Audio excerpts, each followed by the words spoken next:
Imagine if I told you that the phrase, "as above, so below," is not just some peaceful spiritual mantra, but a hidden code, a blueprint used by secret societies, kings, and occultists to bend reality to their will.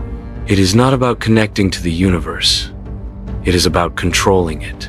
And history shows the ones who understood this secret ruled everything, while the ones who ignored it were crushed underfoot. The phrase first surfaces in one of the strangest and most mysterious documents in human history, the Emerald Tablet. No one knows exactly where it came from. Some say ancient Egypt. Others whisper it came from lost civilizations even older than history itself.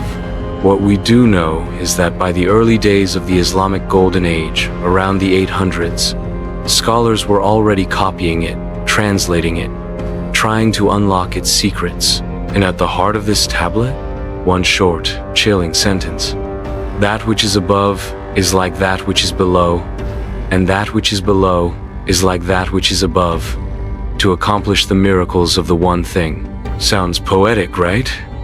But look closer. This is not just philosophy. It is instruction. It is a map for how the universe operates and how to hack it.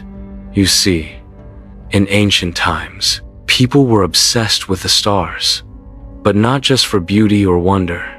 They believed the heavens controlled life. The Nile flooding at the right time, that was the stars. A sudden plague sweeping through a kingdom, the stars again. To them, the sky was not just something you looked at.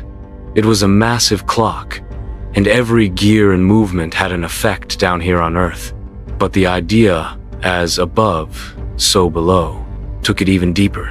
It suggested that not only do the heavens affect us, if you understand the heavens, you can start to influence what happens below. In other words, if you learn the cosmic rules, you can start rewriting them. And some tried. Oh, they tried. In the 1500s and 1600s, alchemists across Europe became obsessed with this idea. They were not just trying to turn lead into gold for money. That is the version they told the public. The real alchemists believed they could create godlike power by mimicking the transformations that happen in the stars.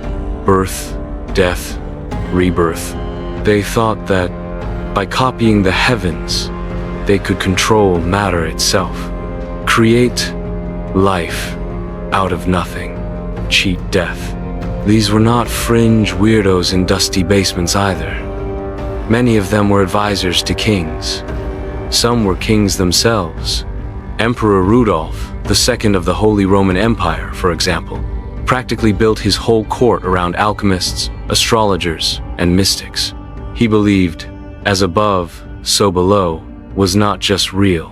It was the secret weapon that could give him domination over Europe. And it gets darker. Because if creating power on Earth meant mimicking the heavens, then chaos, destruction, and death were part of the formula too. Think about it. Stars die, galaxies collide, massive forces wipe out entire worlds to make room for new ones. So, if Earth is supposed to mirror the sky, then sometimes destruction is not just allowed, it is required. Some secret societies took this idea very seriously. Groups like the Rosicrucians and later the Freemasons embedded this cosmic mirror into their rituals, their architecture, their worldviews. But here is the brutal part. They believed that society had to be broken down and rebuilt in the image of the stars. That sometimes, entire systems, governments, even cultures needed to be wiped clean, burned down, so something better, or at least more powerful, could rise in its place. Suddenly, revolutions start to look a little different, do they not?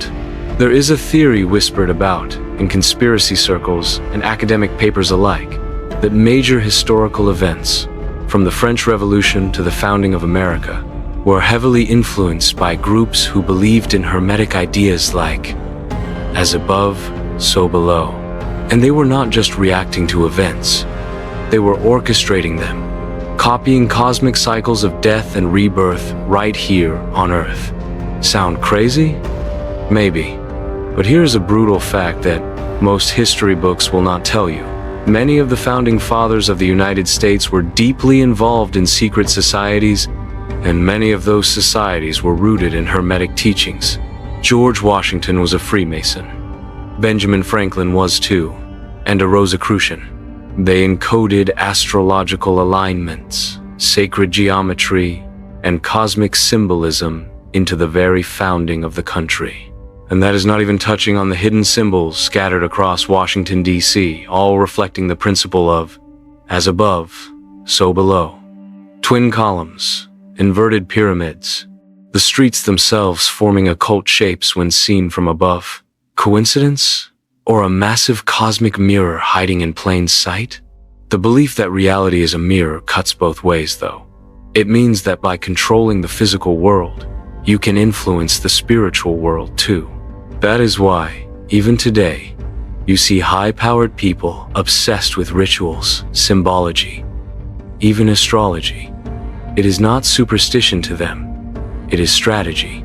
And it gets even more chilling, because if light mirrors darkness, and good mirrors evil, then true power comes not just from embracing the light, but from mastering the dark. That was a lesson the Hermeticists knew. It is why in so many old secret rituals, initiates had to face darkness, fear, even simulated death. They believed that you could not touch true cosmic power unless you could walk through hell first. You had to understand that angels and demons, creation and destruction, are two sides of the same coin. And if you could balance them both inside yourself, you could become something more than human.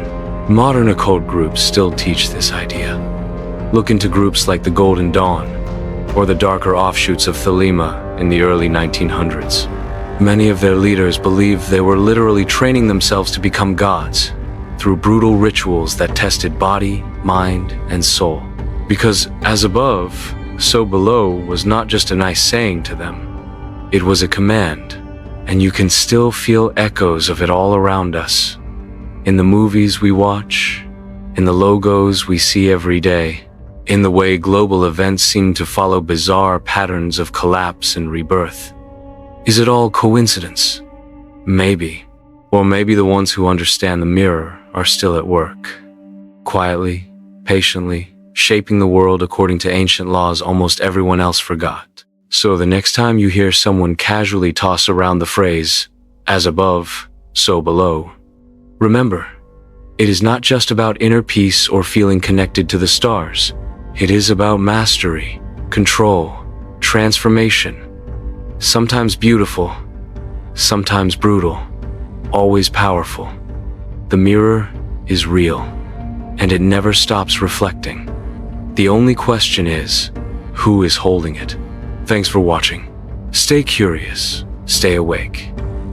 And whatever you do, never forget to look both above and below, because what you find there might just change everything.